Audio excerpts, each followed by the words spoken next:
Hi folks, I'm Russ Amber and I've been coaching boxing since 1979. During that time, I've worked thousands of rounds in both the amateur and professional ranks. Over the years, I've had the privilege of seeing some of the greatest fighters of the modern era at both the professional and the Olympic levels. I've had one world champion and 4 Olympians to my credit, not to mention various medals at major international events, including the World Championships. Since 1988, I've worked as an analyst for the CBC on all their boxing coverage, and since 1996, I've also worked on TSN, the sports network, as their exclusive boxing analyst. Since June of 2000, I've been president of Quebec Boxing and have been a board of directors member of the Canadian Amateur Boxing Association. One of my most recognizable fighters that you might know is Otis Grant. I've trained Otis since he was 13 years old. Otis won the WBO middleweight title in 1997 and in November of 1998 fought the great Roy Jones. Although we didn't win the fight, seeing the quality and supreme talent of someone like Roy Jones gave me a close-up look of and an increased appreciation of the fantastic talent that he is. Today we're going to take a look at one of the most important minutes in boxing, a minute in which fights have been won and fights have been lost. Who can forget Angelo Dundee's famous words to Ray Leonard during the fight with Tommy Hearns? "You're blowing it, kid." Although those weren't specific instructions, they were given to a great athlete at a time when his corner felt he needed it the most. With those words, Leonard went on to stop Hearns in the 14th round. What I'd like to show you today is some key points to working a fighter's corner and to making the most out of your 1 minute.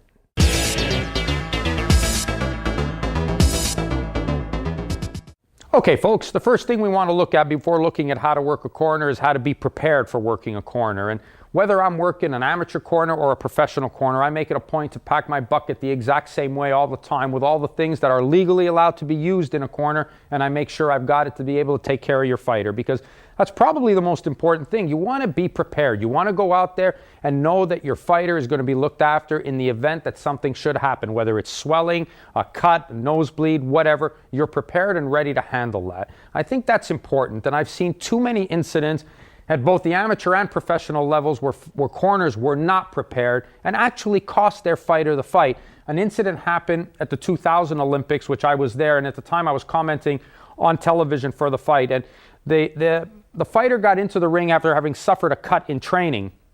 And the corner only came into the ring wearing a towel and a water bottle. That was the only equipment they brought into an Olympic Games fight. And the cut opened at the end of the first round. And when the fighter returned to the cornerman picked the bottle up off the steps and placed it on the eye of the fighter. And that's the Olympic Games. And I don't think that's a very professional thing to do. And I don't think we have to even mention the incident in the professional ranks of when Mike Tyson left his title in Japan against Buster Douglas and the inept corner work that went on there. So it's very important that you're prepared when you go into the corner. You want to make sure that you have all the things you need. One of the things that I always bring is a corner tote, and I make sure I've got everything in there that I need. And I bring my bucket with me as well. My bucket is naturally filled with ice and some water, just enough ice to keep the water cool. You don't want to have freezing water and shock your fighter. Just enough to keep it cold, especially if it's a pro fight in a hot arena and it's going to melt down anyways over the duration of a 10 or 12 round fight. You just want enough to keep the fighter cool. You don't want to freeze him and shock him, okay? So you want to have your bucket filled with ice. The other thing I like to have with me, of course, most important, is an ice bag. The ice bag, fill it with ice, keep it with your bucket, very important. You need it all the time. You put it on the back of the fighter's neck. You got to have it. Don't go into a corner without it. Of course, you got to have your water bottles. You can take the squirt variety, straw variety, whichever your fighter prefers. If they like the straw, they can just suck on it. If they like to be sprayed into them, they can have it with this kind of bottle. Either one, but just make sure you bring enough, especially if you're working a long fight. You need to have one for your cornerman so he can wash the mouthpiece, and you need to have enough so you can give to your fighter. The other thing you want to take in is what's called a nose swell. There are various kinds you can look at. One thing, I'll give you a little tip on the nose swells. Make sure you just put a finger dab of Vaseline over it, because what happens with these things, if you keep it in the ice and you keep it nice and frozen, you don't put Vaseline on it, and you do need to use it in the corner, as soon as you stick it to your fighter's hot skin, that thing's going to stick to him, so you don't want that. So just put a little coating of Vaseline on it so you can use the end swell in the corner. Of course, you need to have Vaseline in the corner. In the amateur ranks at the international level, you're now allowed to use Vaseline on your fighter's face. USA Boxing Rules still prohibits that. And of course, in the pro ranks, you are allowed to use Vaseline. So use it. Make sure you put it on the eyebrows, on the nose, on the lips. Keep them nice, and you don't need to overdo it. If you put gloves on it, first of all, if you got a good referee, he'll make you take it off, and you don't need that much because you don't want it going into your fighter's own eyes. Of course, you've got your towels, which you'll carry into the ring. I like to take a nice big towel, and I'll show you later, which I will wrap my fighter in before putting his robe on, and I'll use that towel in the corner when he comes back. The other thing, one of my favorite tools is the sponge, believe it or not. Normally I take a sponge like that and cut it in half because I like to have it nice and small, and I'll use that a lot to refresh the fighter, to sponge him down, keep him nice and cool. And you want to make sure that body temperature comes down, and you want to have it small enough that you can work with, and you want to make sure you get a sponge that's good, holds a lot of water, because if you need sometimes to spray his face with it, you want to make sure it holds a lot of water. Also, latex gloves, very important. I mean, let's face it, there's blood that happens in boxing, and you want to be protected for whatever, any cuts or openings you might have on your fingers, and you want to try to be as clean and sterile with working with your fighter. So it's a good recommendation to use latex gloves. Also, I'll always keep with me at all times gauze pads. Gauze pads are something you'll always have in your pockets. They're usually sealed in a sterile envelope that you'll open as you need them. You want to have those things just in case your fighter gets cut. That's very, very important. And you also want to keep on you at all times is Q-tips. Nice Q-tips, cotton swabs, perfect. You can get the ones with the long stems or short, whichever you prefer, but also very important for you to have when you're there. So those are some of the things that I'll carry into a corner, and those are the things that'll keep me prepared. And hopefully you never have to use some of this stuff, but if you do, you know you've got it, and that's how you're prepared for working a fighter's corner. Coaches, another thing you don't want to forget, and that's the stuff you need in the dressing room. And whether it's pro boxing or amateur boxing, you want to make sure you have enough gauze roll to wrap up your fighter's hands with. That's very, very important. You need that whether it's at the pro or amateur level. You also, of course, want to have your tape. When you're done in the dressing room with the tape, drop it back into your pocket, because you're going to need that at ringside. You're going to need it whether it'll be to cover the laces, whether a lace comes undone, whether the referee makes you put tape over the laces of his boots. You'll need the roll of tape. Make sure you've got it in your pocket. That's why you got your corner jacket with so many pockets. Throw it in there. The other thing, once you finish taping the guy in the dressing room, get that scissor. You can either put a string on it, tie it to your belt loop so you don't lose it, or drop it in your pocket, but you're going to need a scissor in the corner as well, so you want to make sure you have those things before going into the corner. A spare mouthpiece, of course, is vital. Your fighter will have his. Take that spare one, put it in your pocket somewhere, just hide it. It might be something you might never need, but just in case, whether his should split, or if it gets knocked out in the fight and ends up in the audience for whatever reason, gets kicked out, whatever, make sure you have the second one. I've seen this happen where the fighter, and especially nowadays, they'll stop the round in the middle of the action to have that mouthpiece put in. Make sure you've got a same fitting mouthpiece ready that you can throw it right back into the fighter, especially if you're in the advantage at that point. You don't want to waste any time. So make sure you're carrying 2 mouthpieces before you head into the ring.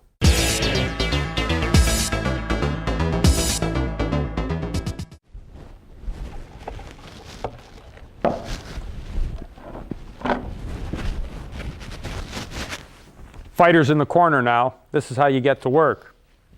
You've got 1 minute. It's going to take me more than 1 minute to explain all this, but if you follow this and do it smoothly, it should work properly. When my fighter comes back to the corner, the first thing I want to do is take the towel that he was wrapped in under his robe coming out of the dressing room.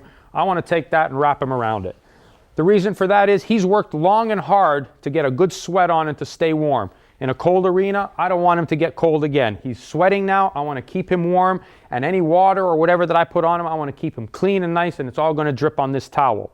When he gets back to the corner, the first thing I'm going to do is I'm going to take the other towel that I have with me, a little corner towel that I'll keep near the bucket or hooked into my corner jacket, and when he comes back, I'm just going to give his face a nice good wipe. Just take off any oil, sweat, or blood that's on his face. Give him a nice clean look, because you want him to go out there looking clean and refreshed. That's the first thing I want to do.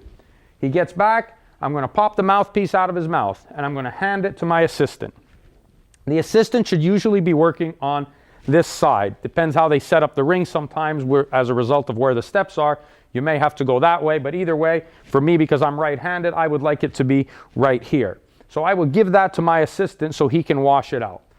Now, at this point, after I've given my assistant the mouthpiece. Now I want to evaluate my fighter's condition. You know, is he looking good? If he is, he's going to come back to the corner. I'm going to say, hey, good job, Dave. How you feel? Everything okay? Just nice little idle conversation. That's with everything going good. And when everything is going good, that first minute is really easy. You know, it's not a difficult thing. All this becomes really difficult when things are not going well. However, he comes back, he looks good. At this point, the mouthpiece is being washed. I'm going to take the water bottle, which I want out of the bucket here. This is still early in the fight. There's no need for me to be drenching him with water. There's no need for me to be piling the ice bag on him. There's no need for me to be all over him. He's going to come back, and I'm going to give him his instructions. I'm going to tell him, good, Dave, you're doing this right, you're doing that right. I want to try to stay positive. I want to try to reiterate any of the things that we've worked on in training camp and leading up to the fight and in the dressing room and during that walk down the aisle and his last instructions before that bell rang for the opening round. And I'm going to tell him, Dave, that's a good job. You've done well. You've done this. You've done that. Or not. You should be doing more of this or you should be doing more of that. But try to keep your comments as positive as you can. At this point, then, I'm going to ask him if he understands that. I might even ask him to reiterate that to me. I'm going to keep holding his trunks out to make sure he can breathe good. Make sure he takes a couple of deep breaths, you know, nice big deep breaths on the inside. Hold him for a second, release. Again, I'm going to ask him to reiterate the comments I've made to him. Does he understand the instructions properly? When I know he does, then I'm just going to give him a swig of water. I'm not going to make this its own separate piece of time. This can all happen at the same time. Dave, you understand what I'm telling you? Boom, give him the water, let him rinse. He'll spit out into the spare spit bucket that's available at ringside that you got to make sure you have there if they don't provide it for you. Make sure there's a spare bucket that he can spit into. Let him spit into the bucket. Ask him if everything is okay. During that time, if he tells you yes, that's perfect. You've given him the water. You get the mouthpiece back from the assistant that he's finished washing it from. He gives you back the mouthpiece. You stick it back in. You again confirm with your fighter. You got the instructions. You understand what we want from you? Yes, I do. At this point, usually the seconds out buzzer will be going at this point. When it does, I will take the robe off. I will take the towel off of my fighter and get him ready to go out. Now, in the pro ranks, I like my fighter to stay sat for the entire minute, so I will not let him get up at this point. I will leave him there. If it's an amateur fight, I will get him up now and say, okay, get up. Usually he'll get up at this point when you can get up. When they say seconds out, he'll get up, and maybe I just might give him a little tap and say, okay, you know, go out there, do your thing, and then I will leave the ring. If it's a pro fight, then what I like to do is I like to keep him there sat on the stool. I will get out of the ring at this point and wait for that buzzer to ring. And when it does, my assistant will have his hand on the seat of that, on the leg of that stool. And when they call for the round to begin, at that point I will help my fighter up and send him out for the round as my assistant pulls the stool in and takes it out of the ring.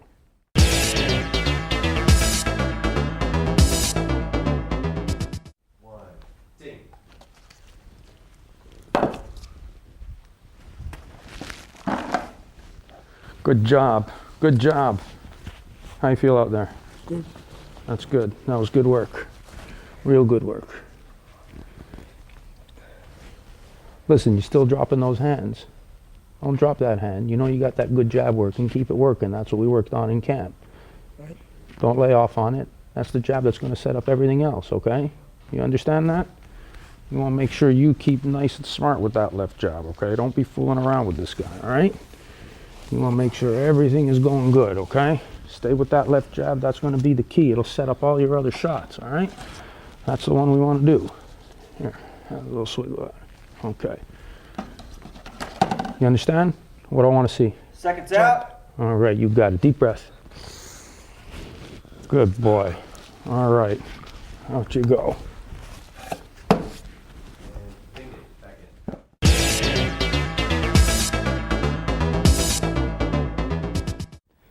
You know, when everything's going well, you really don't have much to worry about. And if you use the 1 minute effectively, you're going to be fine.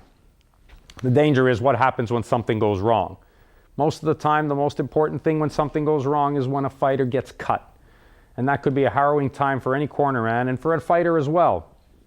What we try to do at this point, and this is where you don't want panic to set in, and this is where you rely on having a great corner that's going to assist you and know exactly what you're doing.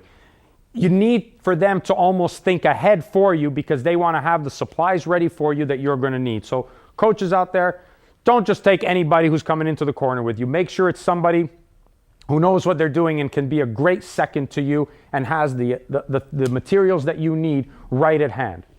Let's just say, for instance, right now, Dave has come back to the corner and he's got a cut over his left eye. The first thing you want to do, obviously, you're evaluating a whole bunch of things at one time now, and the condition, the situation of the fight. Is he winning? Is he losing? All these things are factors, but let's just deal right now with what to do when dealing with the cut. The first thing you want to do as soon as he gets back in, as quick as you can get to it, and it's happened with me where I've even got the fighter even before he sat down, because if the round has ended and he was on the far side of the ring, I've had time and been ready to jump into the ring before he's even made it back to the corner. And the first thing I want to do when he gets back is I want to get that towel right on the wound and get it dried and cleaned as quick as possible. So I want to clean that and dry it right away. That's the most important thing, is get and put some pressure on the cut, because by putting the pressure on, that's the key to stopping the bleeding. That's very, very important. So he comes back to the corner. You want to get it cleaned. Boom. Get it all clean so you can get the adrenaline on. At that point, you'll take out your adrenaline. Now, in the amateur ranks, you can't use this, but in the pro ranks, you can. If it is an amateur fight, the pressure. Get the pressure on the cut and get it as closed as quick as you can. Don't be scared how much pressure you're putting on it. The harder, the better. Get it nice and closed. That's what you want to do. Your fighter will tell you if it's too much, and you're not trying to mutilate the skin now. You just want to put the pressure on to coagulate the blood vessels so that it stops bleeding. That's very, very important. If it's the pro ranks, get him in there, get it cleaned. At that point, take your cotton swab, your Q-tip, and a gauze pad. You'll take that, you'll make sure that prior to the minute occurring, because you've seen him get cut already, you would have already dipped your cotton swab into the adrenaline, and you'll have your gauze pad with you. You place the cotton swab on the cut and put the gauze pad around it. At the same time, while you have that going there, you want to make sure you keep the pressure on the cut. You're holding the gauze pad, and you've got the Q-tip beneath it, and you want to make sure you're holding the pressure. Keep it there for as long as you possibly can. At this point, while you're doing this, don't forget that there's other things that have to be taken care of. The instructions and whatnot, the water, he still needs to get water, he still needs to breathe. This is why I say it's so important for you to have your seconds in there who know what they're doing. They will have gotten his mouthpiece out. They would have done all this. You should have 2 or maybe 4 extra hands in there helping you out. So make sure they've done that. You want to keep the pressure on during all this time, and now you're giving your fighter the instructions at the same time, and you're trying to make sure he hears you. You're trying to calm him about the cut, let him know it's nothing to worry about and that you've got it under control. When the buzzer goes for seconds out, they give you that seconds out time, it's at that point when you release the pressure, you grab the Vaseline that maybe you've either had on the back of your hand or your second is holding the jar, waiting for you to take it. You take the Vaseline, you put a nice coating of Vaseline over the cut, clean him up, get him out there, get the mouthpiece back in, get out of the ring, get out there, get him out there for the next round.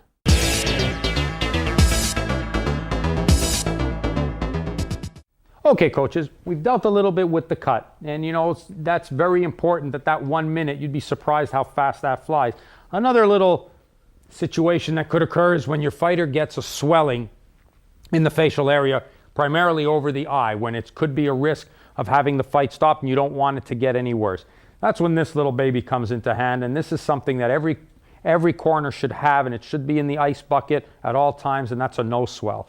There are various different models you can choose from, but as long as you've got one in the corner, they're a great, great item to have, and you make sure you keep it nice and frozen in the ice, and don't forget, put a coating of Vaseline on it before you use it and keep it in the bucket. That way it doesn't stick to your fighter's skin. In the event that your fighter comes back to the corner and there is swelling which occurs, now whether it happens above the eye or below the eye, the key to the swelling is you want to get ice and cold on it as quick as possible. Getting the ice that's a big bag and doesn't get cold enough quick enough. That's why the no swell is there. The no swell will provide you the instant cold that you need. Now, what you have to be careful of is sometimes fighters, coaches and cornermen will see that there's some swelling and they'll take the end swell and they'll kind of like rip it away from the eye. Well, basically what you're doing with that is all you're doing is damaging the tissue. That's not exactly what you want to do. In effect, you're probably creating more swelling than need be. All you want to do is on the area is apply the pressure with the nose swell as cold as you can, and the ice will hopefully reduce the swelling or at least minimize it. That's the key at this point. If it's already blown up, you just want to minimize it. So when he comes back to the corner, get that cold nose swell on it and hold it there. You want to apply a little bit of pressure, but you certainly don't want to hurt it or mutilate the tissue any worse than it already is. Just hold it there. And at this point, again, I reiterate to you how important it is for you to have a good seconds in your corner with you. Someone who at this point, while you're doing your work, will get the mouthpiece out, will give your fighter water, will make sure that he's clean and fresh, and will have the Vaseline ready so that you can get your fighter ready to go. So he's sitting in the corner, make sure you've got it all on there. Sometimes what I like to do, normally I'd work this with my right hand and I'd have my Vaseline on the top of my left hand. So I'd be holding him here and I'd have that pressure. During that time, I'm still able to talk to my fighter. I'm still able to communicate with him, give him the instructions that I want to give him, reassure him that everything's okay, that we've got it under control, evaluate his condition. You've got to do that in every round. As a coach, he relies on you to do that, and you're supposed to be there for the best interest of your fighter. So make sure you keep the pressure on and keep it on there for as long as you can. When you hear the buzzer for seconds out, at that point, just reach up, grab the Vaseline that you've got on the top of your hand, put it on there, get it on the swelling first, because that's the damaged area. So get it on there first, and then you can finish off with doing his eyebrows, his nose, put some on his mouth, on the sides of his chin. Boom, seconds out at that point. Dump it right back into the ice, because that's where you need it again. You'll need it for the next round. If it's, like I said, if it's a pro fight, grab your towel, leave him there, get out of the ring. At this point, your assistants will have taken everything out as well. You wait for them to ring the bell, and when they do ring the bell, just pick your fighter up and send them out for the next round.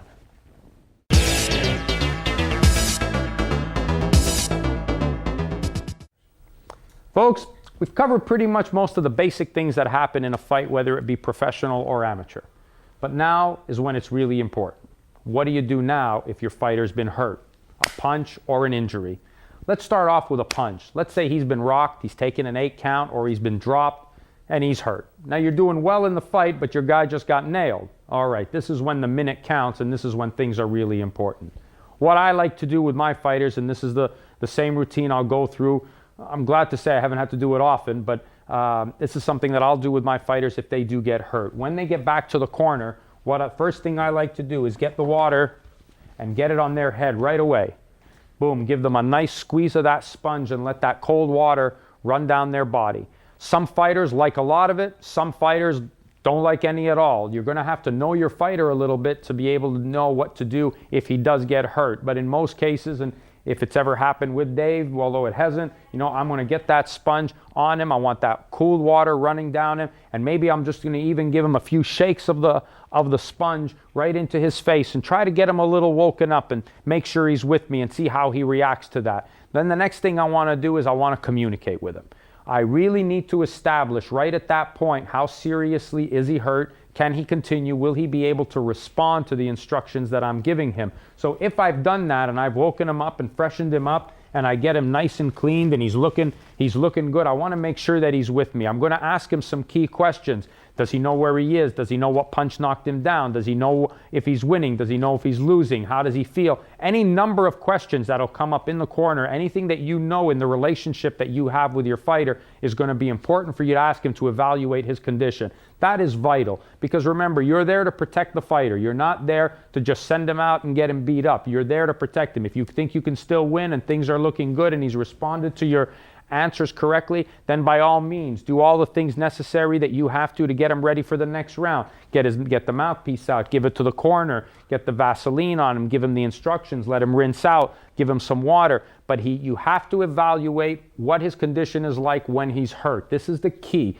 Don't just get the guy back and start shaking him around. He's already been hurt enough. Don't be rough on him. Don't grab the towel and start being aggressive onto his face. Be gentle with it. Just dab him lightly. Just go over it nicely. Let it be a comfortable wipe to him. Let it be something that he likes and it feels good for him. And he'll react to you. You'll know if he's feeling okay. And I think that's very important. Don't just send him out. So you evaluate the condition of the fighter. You see he's good. If he is, get the mouthpiece back in on him. Give him the instructions he needs. Make sure he reiterates to you what you've told him and he's able to follow the instructions. If he has, get him out there, give him a tap, and send him out for the next round. Hopefully you'll be able to get that win. And this is where you come in now. When your fighter's hurt, if you can save him, that's what you're there for.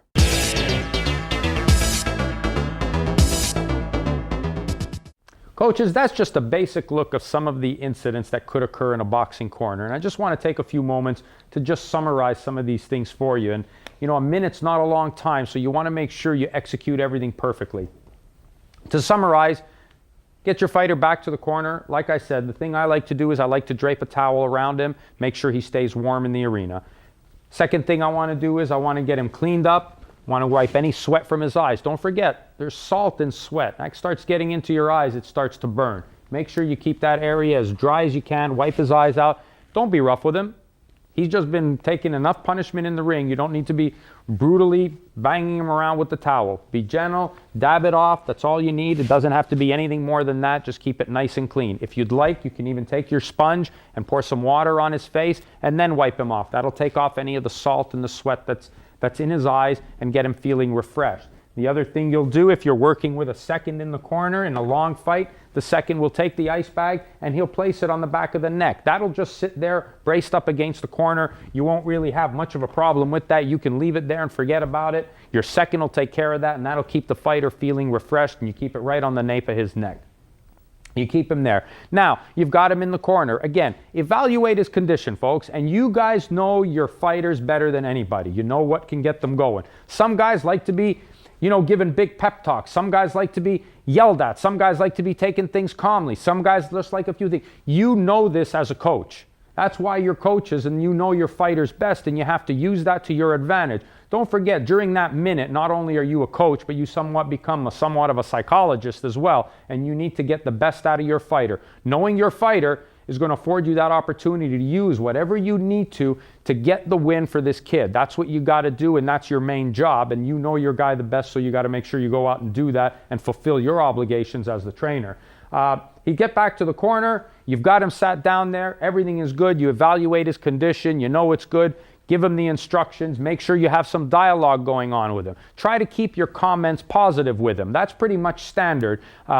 Keep the comments positive, let him know what he's doing well. Make sure he feels good, because the fighter wants to please you. He wants to box well for you, and he wants to do the right things that you're asking of him. So make sure the comments are positive. That way you'll get the most out of him. Once you're having communication with him, he understands the instructions that you've given him. You know he understands them. Get him his water in there. Now, some fighters and most fighters will probably rinse out the first time, get any blood or whatever in their mouth, any mucus, boom, they'll get it out, and then they'll want to drink some water. And it's okay to drink a little bit of water. Don't be scared. Your body needs the rehydration, especially in a long fight. There's no sense in you dehydrating yourself. Some people think you can't gulp it down, but you certainly can drink a little bit, and there's nothing wrong with that. Your body needs the fluids. Just don't overdo it. Don't drink too much. Give him a little bit. Let him feel refreshed. Send him out there, put the mouthpiece back in, and get him out there for the win. Those are pretty much the basics things you have to deal with in boxing. And we're all going to come across new challenges in the ring of all kinds of things that happen in a boxing ring. But the key is know your fighter. Know him and know him well. Know what makes him tick. Know when he's hurt. Know when he can come back. Know when he's had enough, because that's your job as a trainer. Make sure he goes out there, does what you want him to do, and that you're taking care of him, because ultimately you're responsible for him. I hope you've enjoyed watching this, and for all the information and articles that you might need to be prepared for going into a corner, you can see all that stuff at TitleBoxing.com, and I hope everything you've seen in this video will help you out. Thanks for joining us. Title Boxing's got you covered with 16 action-packed videos to get you in the best condition of your life. Boxing and conditioning experts Danny Campbell, Michael Rutherford, Jeff Finnick, and Russ Anber put you through the paces to show you everything you need to know to improve your speed, strength, agility, and stamina. how to wrap hands, hitting the heavy bag, medicine ball, obtaining the edge of speed, interval training, punching at angles, advanced techniques, explosive speed and power, mastering the basics, Punchmit's secret, getting bigger and stronger, dynamic speed and thrust, counter punching, working the corner, defensive skills and drills, body punching, and more. Get only the ones you want, or get maximum impact with the entire series. Get the secrets of over 80 years of combined boxing and physical training experience in one action-packed video series. Where do you get it? Exclusively at TitleBoxing.com. TitleBoxing.com. If we don't have it, you don't need it.